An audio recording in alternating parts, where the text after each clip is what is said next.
As we begin Unit 4, we want to take some time to reach back into history and see how an ancient thinker can give us some perspective for contemporary adult education.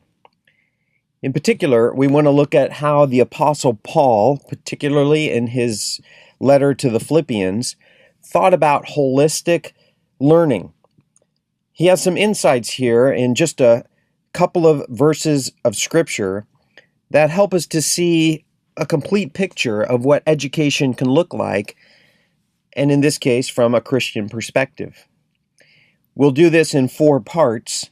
At the end of each part, I'll give you a question to discuss in the posting areas with your group. The scripture that helps us orient our perspective today is from Philippians chapter 4, verses 8 and 9. Paul says to the church, the Christian people in the city of Philippi, "And now, dear brothers and sisters, one final thing. Fix your thoughts on what is true and honorable and right and pure and lovely and admirable. Think about things that are excellent and worthy of praise. Keep putting into practice all you learned and received from me, everything you heard from me and saw me doing. Then the God of peace will be with you." The first thing I want you to notice about what St. Paul is doing here is he's asking his learners to do some thinking. He says, fix your thoughts.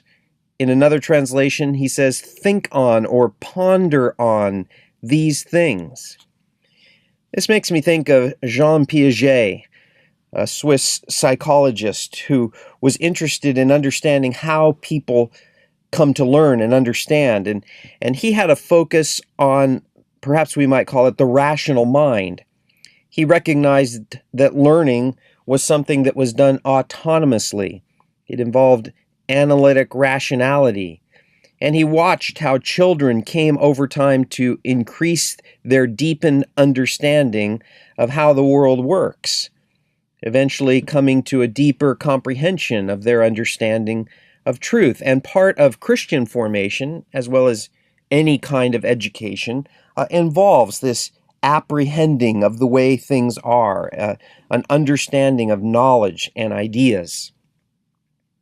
Again, this is Paul's emphasis in the first part of Philippians chapter 4, verse 8. Brothers and sisters, whatever is true, and he gives these categories: whatever is noble, right, pure, lovely, admirable, whatever is excellent, whatever is praiseworthy. Let your mind dwell on these kinds of things. I don't think this means that we don't struggle with things that are ignoble or wrong or unjust or untrue. But our emphasis is to move towards an understanding of things as they are. In the posting area, can you go there and take some time to recall a teacher or educator, a trainer who did for you an excellent job in the thinking element of learning?